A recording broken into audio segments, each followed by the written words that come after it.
শাহজালাল আন্তর্জাতিক এয়ারপোর্টে আগুন ধরেছে এবং তার পরিপ্রেক্ষিতে আমাদের এখানে 1450-এ আমাদের ইউনিট চলে আসে।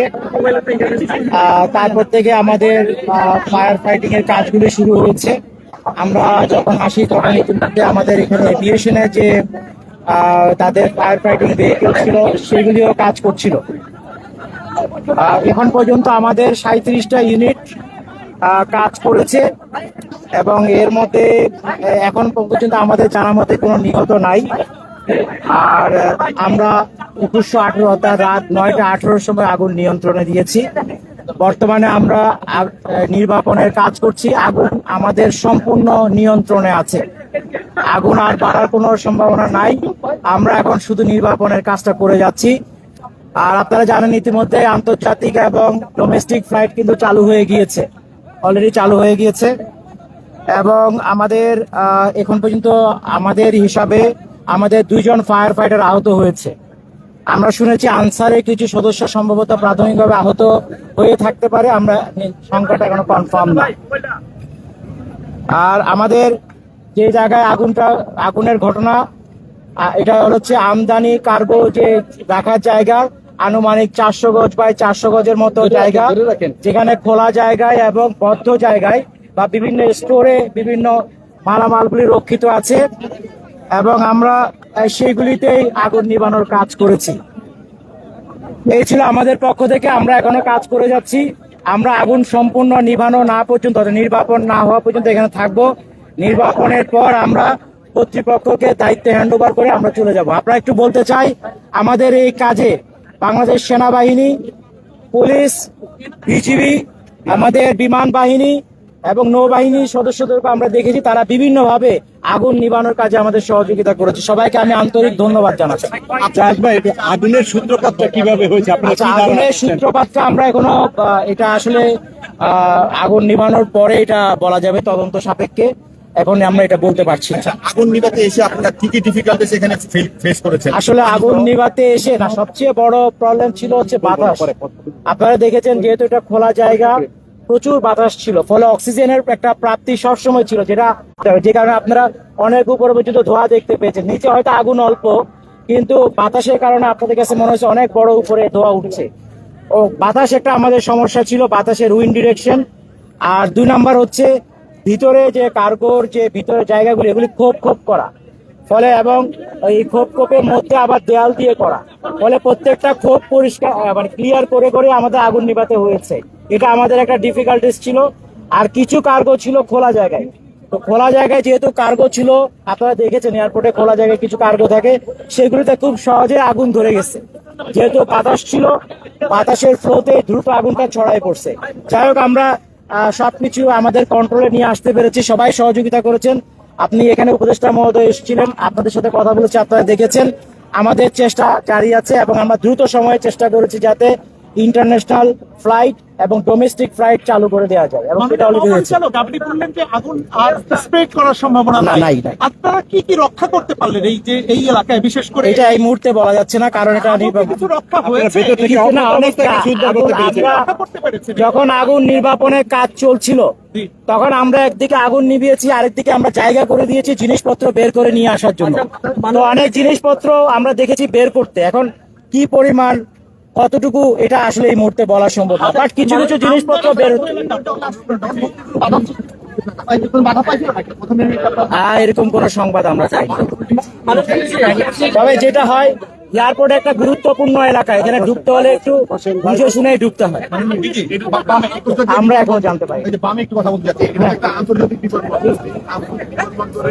মানদণ্ড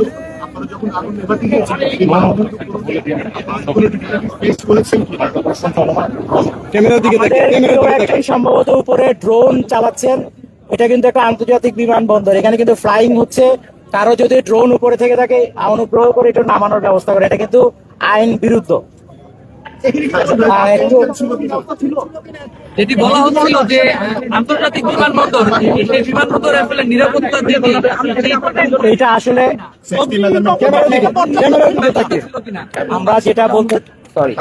আমরা যেটা বলতে চাই সেটা হলো আমরা এখন কাজ করছি। কাজ করা অবস্থায় আমি একটা মন্তব্য করাটা ঠিক হবে না। আমরা এখন কাজ করেছি, কাজ শেষে আমরা বুঝবো কোন জায়গায় আমরা প্রবলেমগুলি ফেস করেছি, কারণ আমরা তো সবাই বিভিন্ন জায়গায় কাজ করছি। সম্মিলিত আমরা যখন মতামতটা পাবো তখন আমরা বলতে পারবো কি কি মানদণ্ডটা ঠিক মতো ছিল না বা কোন জায়গায় তারা প্রবলেম ফেস করেছে। এখন তো আসলে আমরা সেগুলি চেয়ে কিভাবে একটা আন্তর্জাতিক এয়ারপোর্টকে দ্রুত সচল করা যায় সেটাতে আমরা ব্যস্ত ছিলাম। আমরা সেটা আল্লাহর রহমতে করেছি।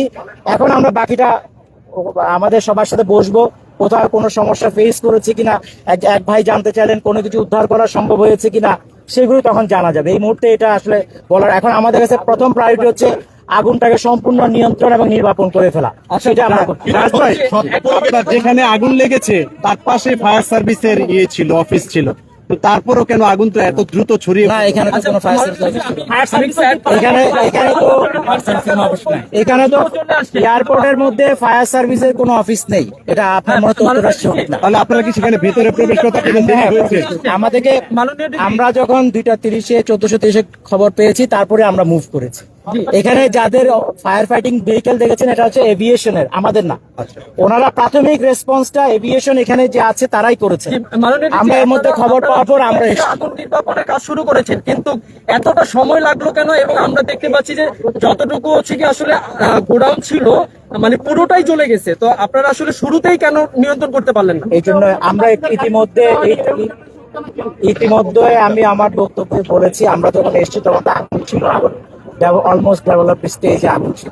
কিন্তু এই জায়গাটা হচ্ছে পুরোটা খোলা জায়গা। আপনার প্রচুর খোলা জায়গার মধ্যে কার্গো আছে, বাতাসে প্রচুর বাতাস ছিল। আবার কার্গোর ভিতরে যে আছে ওগুলো কম্পার্টমেন্ট করা, খুব কম্পার্টমেন্ট করা এবং আপনার কংক্রিটের দেওয়া। তো ফলে এগুলিকে প্রত্যেকটাকে ফাইট করে করে আমাদের আঘাত হয়েছে। স্বাভাবিকভাবে যেহেতু বাতাস বেশি ছিল, ফলে দ্রুত শুকনো আইটেম দ্রুত তাদের মধ্যে আগুন ছড়িয়ে দিয়েছে। আর আলটিমেটলি এই দাহ্য পদার্থের মধ্যে দিয়ে আমাদেরকে ফায়ার ফাইট করতে হচ্ছে। বাট আমাদের প্রথম চেষ্টা যেটা ছিল এয়ারপোর্টের এই আমদানি কার্গো থেকে আর কোনো দিকেই যেন আগুন দুই নাম্বার হচ্ছে আমরা আরেকটা যেটা চেষ্টা করেছি সেটা হলো আমাদের কাছে কিছু তথ্য ছিল যে কোথাও কেমিক্যাল জাতীয় আইটেম ইম্পোর্ট করা থাকতে পারে। আপনারা জানেন কেমিক্যাল জাতীয় আইটেম যদি থেকে থাকে সেক্ষেত্রে আমাদেরকে একটু বেশি সেফটি মেজারটা নিতে হয়, কারণ এখানে মানুষের জীবন হানির একটা ব্যাপার থাকে। সেটা যাই হোক, আমরা আমাদের এটা এখন বলা যাবে। তবে কিছু নীল ফ্রেম আমরা দেখেছি, কিন্তু তার মানে যে কেমিক্যাল ছিল এটা বলা যাবে না। এটা আমরা যখন নির্বাপন হবে তখন আমরা ওভারঅল এটা বলতে পারবো আসলে কোন কেমিক্যালের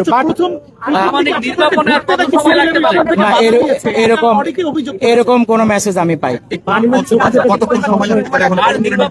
এটা আমার ধারণা আর বেশিক্ষণ না, কারণ আমরা অলরেডি আমাদের পুরো কন্ট্রোলে চলে আসছে। এখন ছোট ছোট পকেটে কিছু ওই যে কাপড় আছে, না হাফ এন আওয়ারের বেশি লাগবে।